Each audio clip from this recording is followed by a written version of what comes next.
If we want to cut through all the clutter, soaking up our audience's brains, we need to get their attention at the start. They won't recall the middle bits, but we need to hold their attention at the end. All of this needs planning, and we are foolish if we don't make the time for it.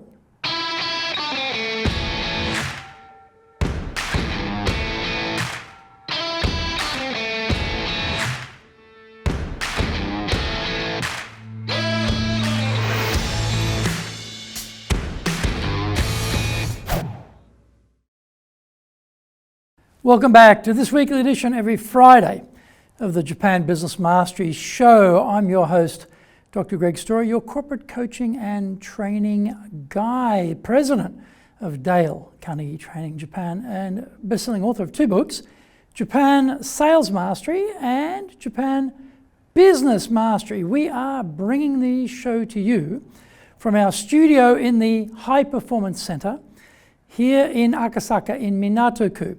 This is the business center of Tokyo.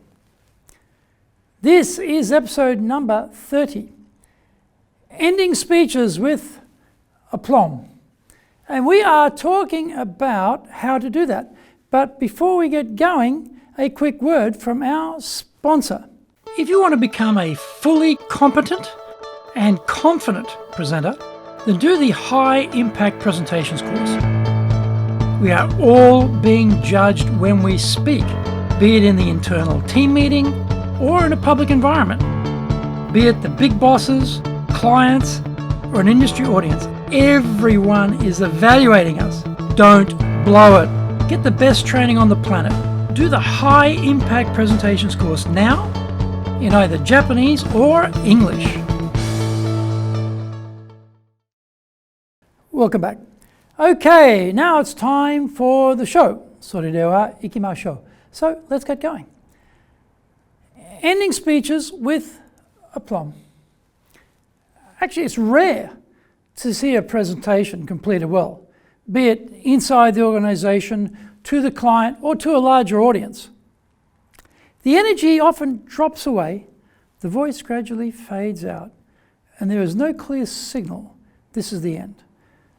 The narrative arc seems to go missing in action at the final stage, and the subsequent silence becomes strained.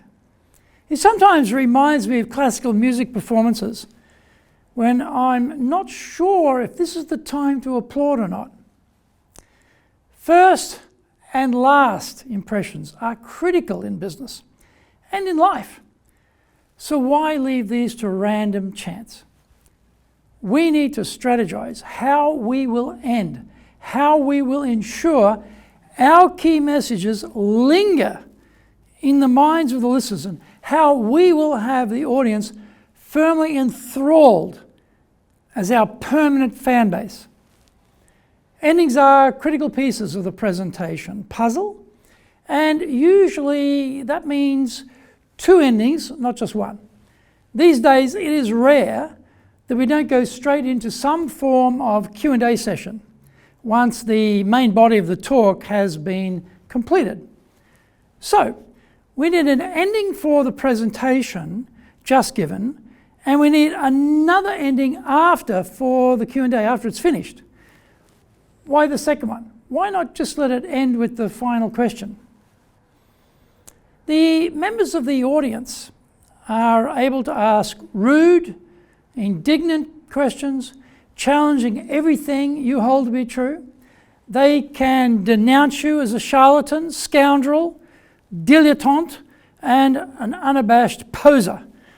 Sometimes they even launch forth into their own mini speech, usually unrelated to whatever it was you were talking about.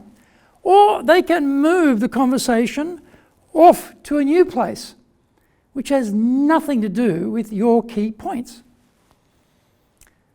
The topic of your talk is now a distant memory. That is why the pros ensure they bring it all back together with a final close to the proceedings. The last word is now with the speaker, not some anarchist provocateur who happened to turn up. There are a number of ways of bringing the speech home.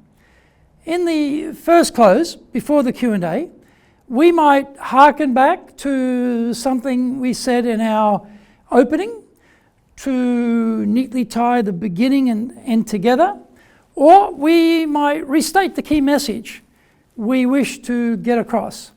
Another alternative is a summary of the key points to refresh everyone's recollection of what we were saying. At the end, the final sentence, we need to hit the power button and finish with a rising crescendo to really put the passion behind our position.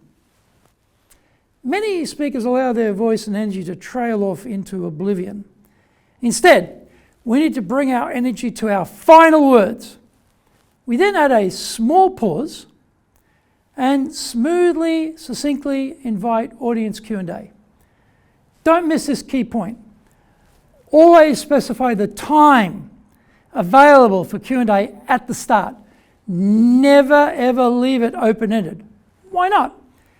If you find you're facing a rabid gathering of foes and you want to get out of there, mentioning time's up allows you to depart with your dignity intact as opposed to looking like a wimp scurrying out the door because you can't take the heat.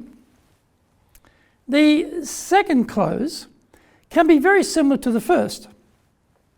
This is also the point where you want to use a pertinent quotation to leave a rousing call to action in the minds of your audience. Again, the voice rises in strength at the end of the final sentence.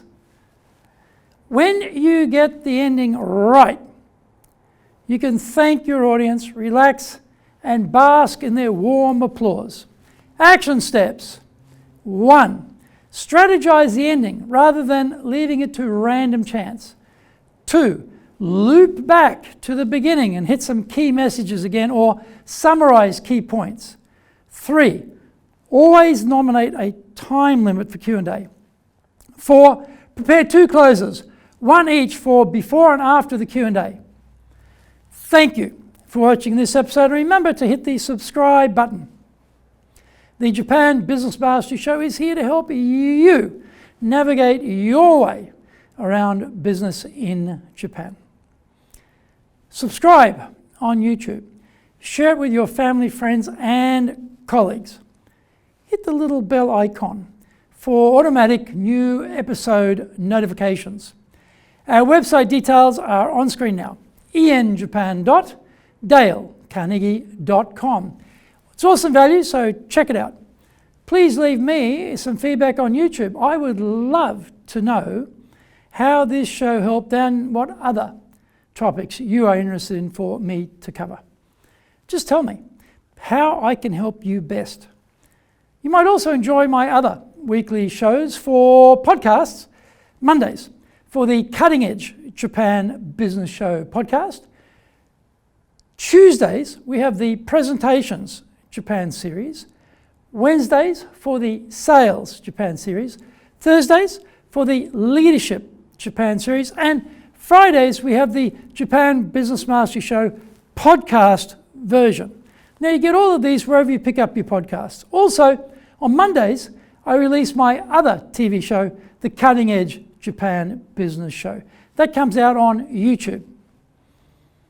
In episode 31, we are talking about be a gold medal listener. Onegai itashimasu. Please join me next week for another opportunity to master business here, because that is what we all want, isn't it? Japan Business Mastery.